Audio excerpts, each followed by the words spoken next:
Hi, I'm Ranger Leo, and I'm at the historic Blue Heron mining community standing on top of the 1930s era Tipple Bridge. Tonight, we will be taking part in the long tradition of storytelling on the Cumberland Plateau by kicking off the 11th annual Blue Heron Ghost Train. I'm currently surrounded by lanterns, darkness, and a historic photograph. Tonight's storyteller is Mr. Robert Stevens. I will now trade places with Robert. Enjoy. We're here at the Blue Heron Tipple and on the Big South Fork. And this is a place in the Cumberland Mountains that are beautiful trees and cliffs and water and beautiful area. But it's also an area that has rich, valuable treasure underground. The people came here to dig coal, which was valuable, but there's other treasure in the ground. There's also a place of secrets. And tonight I'm going to tell you the story of the robber's gold. Ida Pinkerton had lived in town for as long as almost anyone could remember. She was a school teacher. She had practically raised more than half the town, and everybody knew her. Ida Pinkerton had moved to town as a young teacher and had decided to put down roots and stay in a one-room schoolhouse, like was common here in the Cumberland Plateau. And she raised many children and taught many children for many years. I say raised, but she never had any children of her own. She never married, and Miss Ida, as most people called her, nonetheless was very dear to the people in town. Now, Miss Ida had, when she moved to town, had bought a beautiful old home on the edge of the woods. She didn't live in the middle of town. She bought this old house that was fairly cheap for its size. And she thought maybe at some point she might get married, but she never did and never filled that house with kids. So she lived in this great big old house by herself for all of her life. And people used to ask her, "Miss Ida, do you like living up there by yourself?" And she would say, "I'm fine with it. I like it." She said, "It's quiet and nobody bothers me, and I wouldn't move if you paid me." Well, Miss Ida lived in this house. One reason she bought such a big house for such a good price was it was the kind of home or the kind of house that little boys and little girls like to talk about, that they like to whisper about and sneak up and peek at from behind the tree or behind the bushes and whisper to each other stories about that it's haunted. And so her house wasn't falling apart. It was in good repair, but it was always a quiet place, and it was the kind of house it just looked creepy. But it also had some secrets. Another reason the kids in town would talk about Miss Ida's house was there had been a murder there. Some years ago, during the 1800s, a man lived in the home, in fact, built the home, and he and his wife. Now, they also never had any children. They lived there alone. And the children would talk and tell each other about how the old man that built the house had been murdered there. What happened was this. The man who built the home that Ida Pinkerton bought when she moved into town, the man that built the home had been, it was said, a robber or a highwayman. And during the 1800s, he'd gotten a lot of money, but he would never spend any of it. He would just keep it. He would just barely parcel out enough to live on for he and his wife.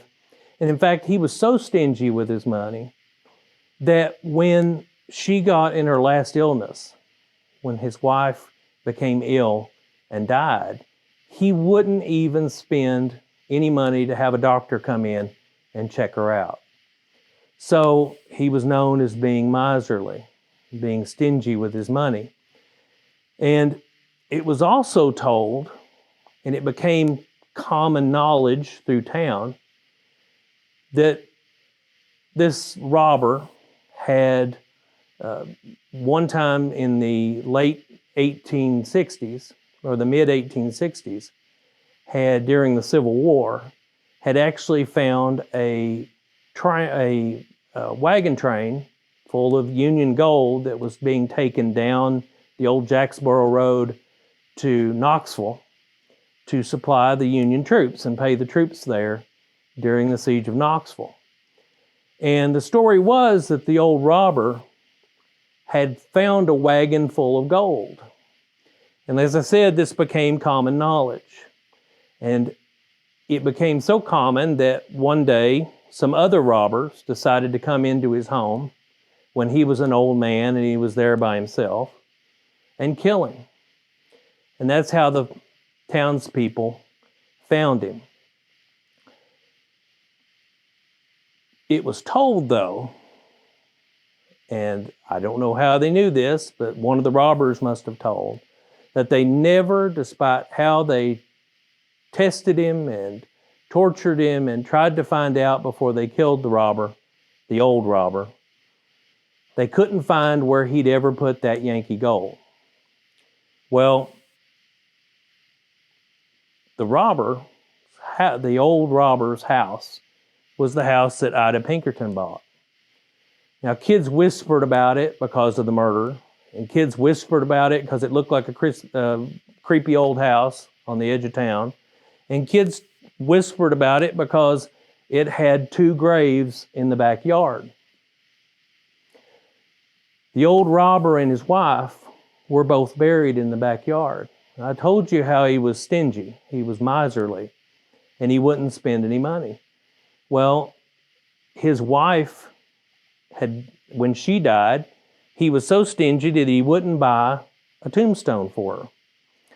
He only used an old field stone, as many poor people did in these mountains, but he could have afforded a tombstone.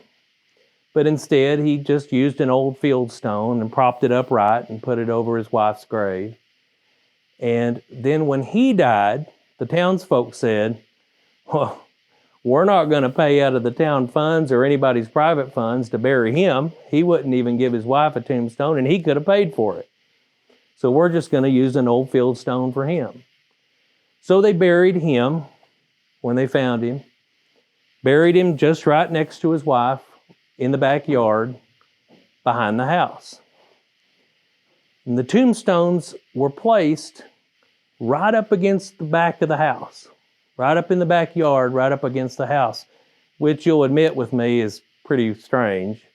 And another reason that kids in the neighborhood used to talk and say that it was haunted.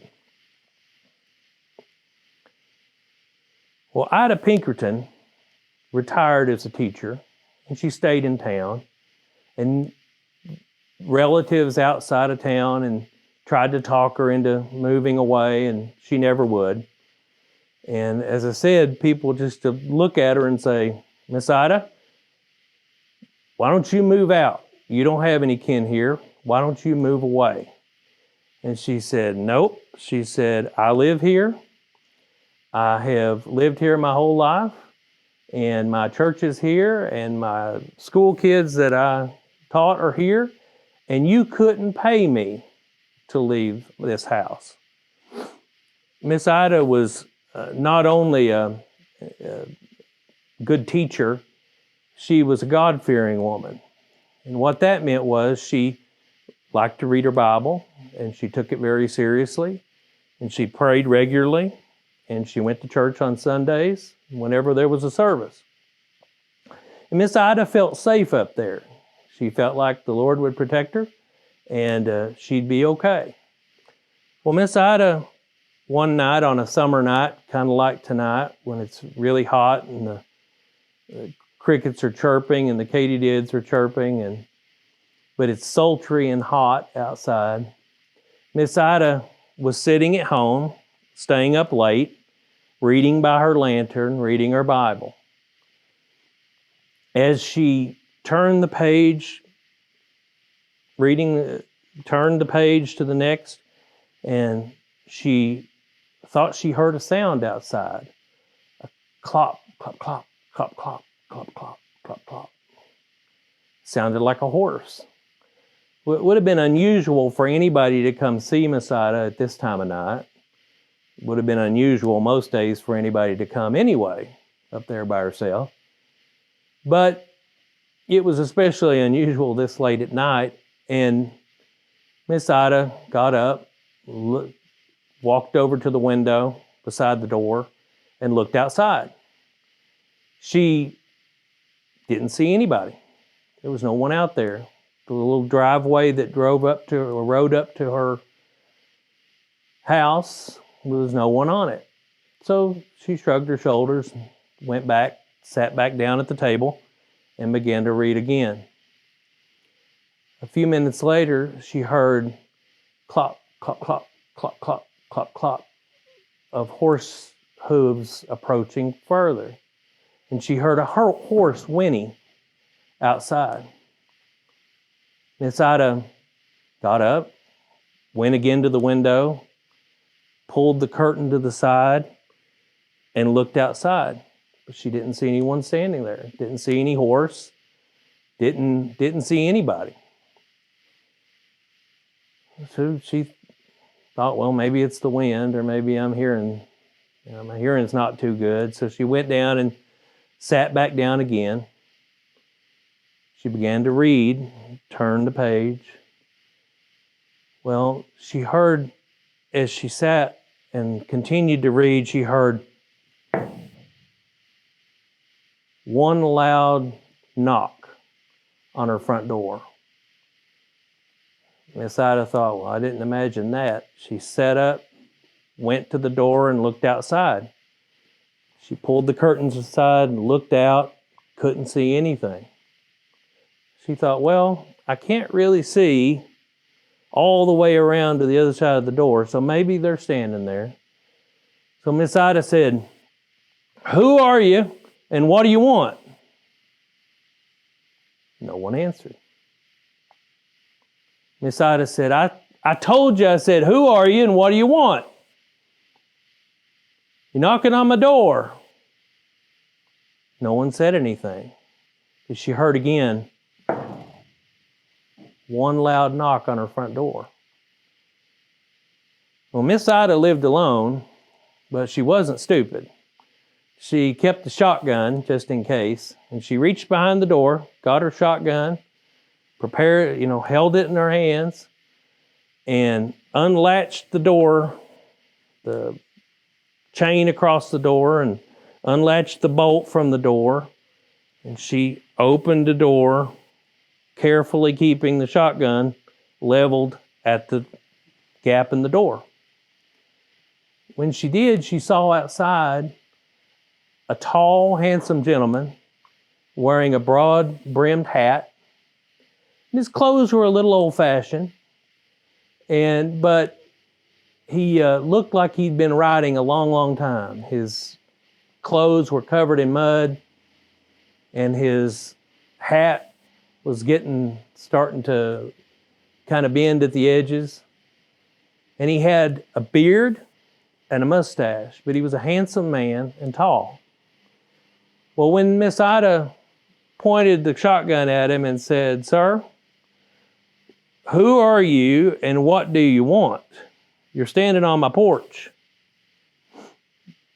The man just stared at the house, stared past her, not at her, but stared past her and at the house, looking like he was looking into the house. Kind of like he was staring through the door. Well, that's when Miss Ida's, it felt like ice water had dropped down her backbone.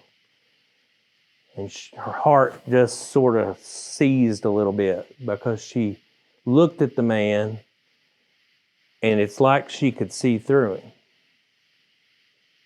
Well, Miss Ida was not a superstitious person, and she didn't really believe in ghosts, but this was kind of hard to ignore.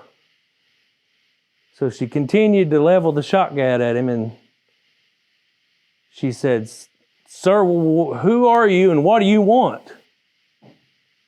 He still didn't say anything. He just continued to stare past her and look in the house. Well, Miss Ida, as I said, was not superstitious at all, but, once upon a time, she had been one of those little girls that liked to look at old houses and say, that it might be haunted. And she'd heard the old story that if you looked at a ghost, the old superstition that if you looked at a ghost and said, "In the name of the Lord, what do you want?" that the ghost was supposed to have to tell you what it was there for. Well, Miss Ida wasn't superstitious, but again, she didn't really believe in ghosts until today either. And she was also, as I said, a God-fearing woman. So she phrased that a little differently and said, "Sir, Spirit, in the name of the Lord, what do you want?" And for the second time that night, it was like an icy chill ran down her back because the ghost looked at her. He turned at her and turned to her and looked her in the eye and pointed. He never said a word, but he pointed down toward the edge of the porch where the path began that went into the backyard. Well, it was full dark, and the only light was a lantern that Miss Ida had inside the house. But she didn't think it was a real good idea to go down that path.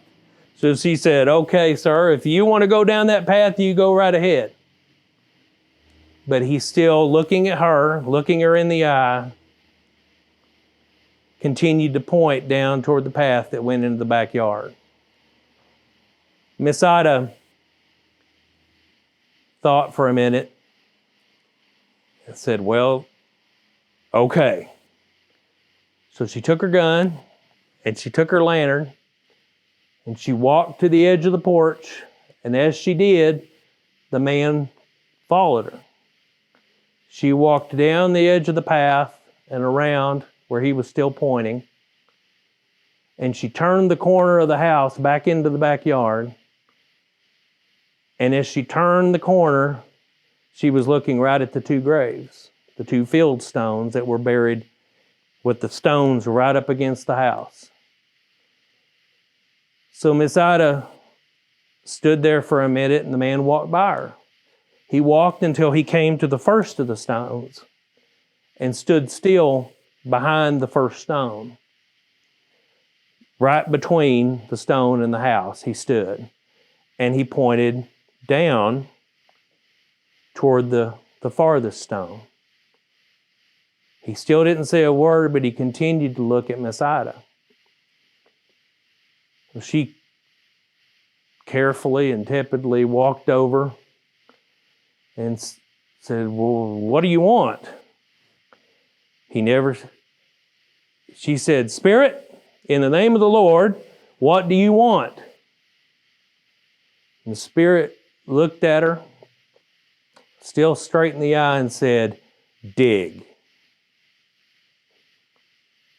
Well, Miss Ida, as I said, was a God-fearing woman, and she was a good, respectable, law-abiding woman. She'd never dug any graves, and she didn't intend to now.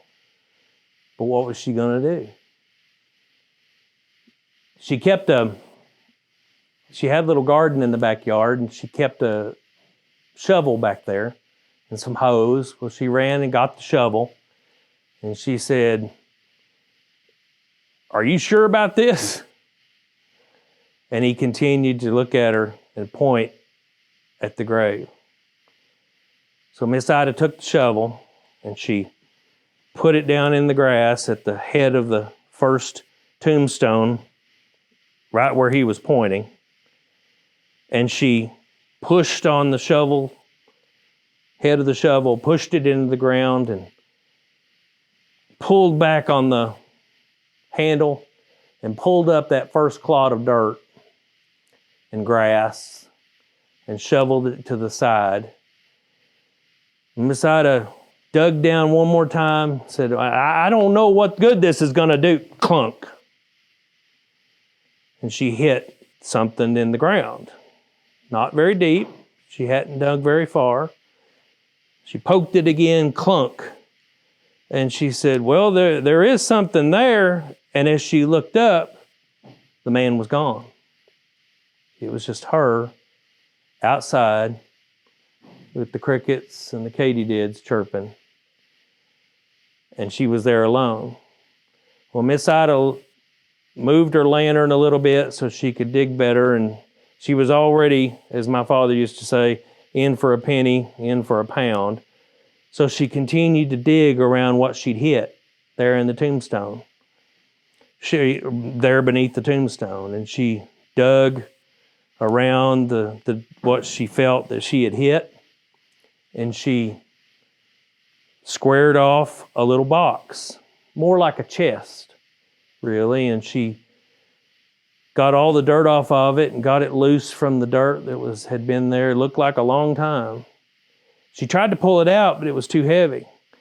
And finally, she took the shovel and laid it in like a lever and popped the thing out. Finally, after a long time digging, she was able to pull the chest out of the dirt.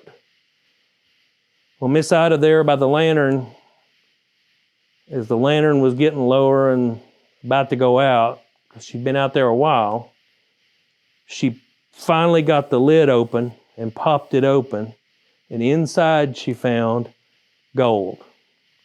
Pieces of gold, coins in that chest. Well, Miss Ida took that chest and drug it back to the porch and drug it in the house, and she dumped it out and counted the coins, and she found hundreds of gold coins. And she remembered that old story about the robber that had lived in her house all those years ago. Miss Ida, she went to bed finally late that night, having had a pretty exciting night. Miss Ida went back, got up in the morning, gathered up that gold in a suitcase. She went down into town. She bought a ticket to Cincinnati and never came back to that house again.